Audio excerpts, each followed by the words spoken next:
ابتدائی سے یا کیا ہے پورے سکون اور اطمینان ہی کے ساتھ وہ اللہ تبارک و تعالیٰ کی عبادت میں مصروف اور مشغول رہے گا. اس وجہ سے حضور اکرم صلی اللہ علیہ وسلم اس چیز کو ساتھ میں لے کر جایا کرتے تھے. ثم یرجو الی خدیجہ تھا. پھر اس کے بعد حضور اکرم صلی اللہ علیہ وسلم حضرت خدیجہ رضی اللہ تعالیٰ عنہ کے پاس لوٹتے تھے. جب یاد آ گئی، جب ضرورت محسوس ہوئی تو حضور اکرم صلی اللہ علیہ وسلم تشریف لاتے تھے. اس سے معلوم ہوا کہ حضور اکرم صلی اللہ علیہ وسلم کا یہ غار ہیرا میں ٹھہرنا بمنزل تعبد تھا، بمنزل اعتکاف کے تھا.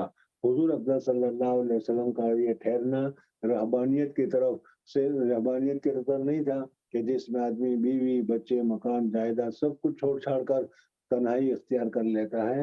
حضور صلی اللہ علیہ وسلم نے ایسی تنہائی اختیار نہیں کی تھی، بلکہ جب ضرورت محسوس ہوتی تھی تو حضور اکرم صلی اللہ علیہ وسلم پھر مکہ مکرمہ یا پھر حضرت خدیجہ الکبریٰ رضی اللہ تعالیٰ عنہ کے پاس تشریف لایا کرتے تھے. اور پھر حضرت خدیجہ الکبریٰ بھی حضور اکرم صلی اللہ علیہ وسلم کے لیے توشے کا، ناشتے دان کا، یا آج کل کی اصطلاح میں کہیں تو ٹفن کا انتظام کر دیتی تھی. اور حضور اکرم صلی اللہ علیہ وسلم اس ناشتے کو لے کر پھر تخلیہ کے لیے تشریف لے جایا کرتے تھے.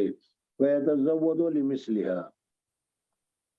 اسی طریقے سے حضور اکرم صلی اللہ علیہ وسلم غار ہیرا میں تھے. اور میں نے ابھی بتایا کہ غار ہیرا میں کیا کرتے تھے. مختلف اقوال اس میں نقل کیا جاتا ہے. بعض حضرات کہتے ہیں کہ حضرت ابراہیم علیہ السلام کے جو بقایا تھی اس بقایا کے اوپر حضور اکرم صلی اللہ علیہ وسلم عمل کرتے تھے. ان میں سے یہ تخلیہ بھی حضور حضرت ابراہیم علیہ السلام کے شریعت کے بقایا ہی میں ان کو شمار کرتے ہیں. بعض حضرات کہتے ہیں کہ حضرت آدم علیہ السلام، بعض حضرات کہتے ہیں کہ حضرت نوح علیہ السلام کی شریعت کے جو احکامات تھے اس پر عمل کرتے تھے. لیکن سب سے زیادہ دل کو لگنے والی بات ہے وہ یہ ہے کہ حضور اکرم صلی اللہ علیہ وسلم کو جب اللہ تبارک و تعالیٰ نے تخلیہ کی نعمت سے نوازا تو ایسے وقت میں اللہ تبارک و تعالیٰ دل میں جو القاء فرماتے ہوں گے حضور اکرم صلی اللہ علیہ وسلم اس چیز میں مصروف اور مشغول رہتے ہوں گے اور اس عبادت کو کرتے رہتے ہوں گے. اور یہ ہوتا رہا. اور جیسے میں نے ابھی بتایا کہ عامتاً حضور اکرم صلی اللہ علیہ وسلم رمضان کا جو مبارک مہینہ ہے وہ رمضان کا مبارک مہینہ غار ہیرا میں گزارتے تھے. اور بعض مرتبہ وہ اتنا لمبا ہوتا تھا کہ رمضان، شوال، ذی الحج، محرم، سفر اور ربیع الاول تک 6 مہینے تک حضور اکرم صلی اللہ علیہ وسلم اس غار میں گزارا کرتے تھے. یہاں تک کہ حضور اکرم صلی اللہ علیہ وسلم اس طریقے سے غار ہیرا میں تشریف فرما تھے، غار ہیرا میں عبادت میں مصروف تھے، غار ہیرا میں تخلیہ میں مصروف تھے. وَجَاءَهُ الْحَقُّ. اللہ تبارک و تعالیٰ نے حضور اکرم صلی اللہ علیہ وسلم کے پاس حق کو بھیجا، یعنی جبریل علیہ السلام کو بھیجا، یا تو وحی کو بھیجا یا شریعت کے احکام کو بھیجا. تو حضور اکرم صلی اللہ علیہ وسلم کے پاس غار ہیرا میں سب سے پہلے وحی آئی اور حضرت جبریل علیہ السلام تشریف لائے.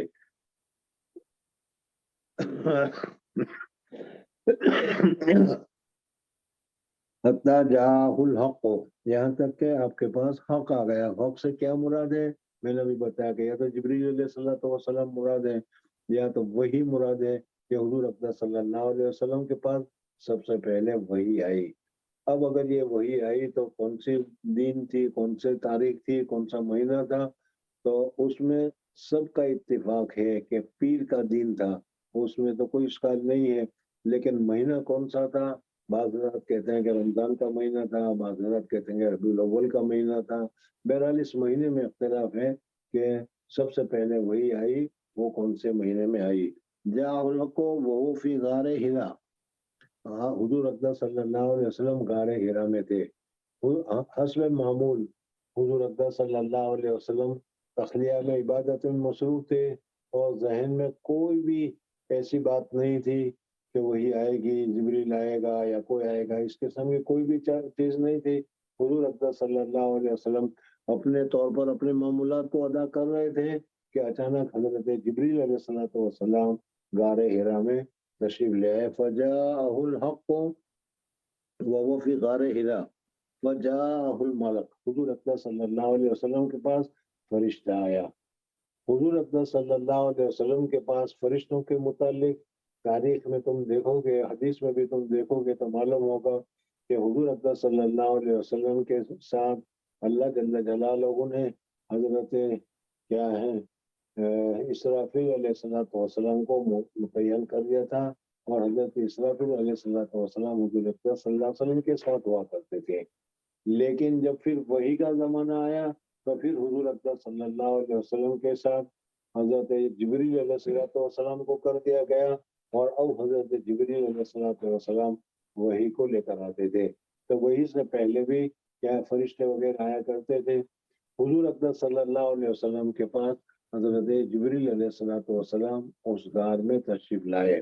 میں نے ابھی بتایا کہ یہ سب سے پہلا وحی کا دن ہے، حضور اکرم صلی اللہ علیہ وسلم پر سب سے پہلے وحی نازل کی جا رہی ہے، اور حضور اکرم صلی اللہ علیہ وسلم کو بھی وہم و گمان میں نہیں تھا، حضور اکرم صلی اللہ علیہ وسلم کو بھی پتہ نہیں تھا کہ مجھ پر وحی نازل ہوگی، مجھ پر کیا ہے مجھے رسول بنایا جائے گا وغیرہ، حضور اکرم صلی اللہ علیہ وسلم کے دل میں بھی خیال نہیں تھا۔ لیکن اچانک حالات تو پہلے سے ہوتے رہے جیسے بتایا کہ روئے صالحہ وغیرہ، لیکن حضور اکرم صلی اللہ علیہ وسلم ایک مرتبہ تشریف فرما تھے کہ اچانک حضرت جبریل علیہ السلام تشریف لائے۔ اب یہ ملک سے مراد میں نے جیسے ابھی بتایا کہ حضرت جبریل علیہ السلام ہے، حالانکہ حضرت جبریل علیہ السلام کے علاوہ حضرت اسرافیل علیہ السلام وغیرہ کو بھی حضور اکرم صلی اللہ علیہ وسلم کے ساتھ کر دیا گیا تھا وحی سے پہلے، لیکن پھر اس کے بعد کیا ہے جب وحی کا دور شروع ہوا اب حضرت جبریل علیہ السلام ہی کو خاص کیا گیا۔ حضور اکرم صلی اللہ علیہ وسلم نے نہ تو جبریل کو دیکھا تھا نہ جبریل کو جانتے تھے۔ اچانک حضور اکرم صلی اللہ علیہ وسلم غار حرا میں موجود تھے اور حضرت جبریل علیہ السلام تشریف لائے۔ جیسے میں نے کل بتایا تھا کہ فرشتوں کو اللہ تبارک و تعالیٰ نے یہ قدرت اور یہ طاقت دی ہے کہ وہ اپنے جسم میں اپنے حالت میں تبدیلی کر سکیں، تو حضرت جبریل علیہ السلام نے اپنی اصلی حالت کو چھوڑ کر کیا ہے ایک انسانی صورت میں ایک انسانی شکل میں حضرت حضور اکرم صلی اللہ علیہ وسلم کے پاس غار حرا میں تشریف لائے۔ حضور اکرم صلی اللہ علیہ وسلم نے پہلی مرتبہ دیکھا حضرت جبریل علیہ السلام تشریف لائے، اس لیے ابتدا میں تو حضور اکرم صلی اللہ علیہ وسلم کو پتہ نہیں چلا کہ یہ کون ہے، کیا ہے، جبریل ہے، کیوں ہے، کس طریقے سے آئے ہیں، لیکن بعد میں پھر حضور اکرم صلی اللہ علیہ وسلم کو پتہ چل گیا کہ یہ جبریل ہے۔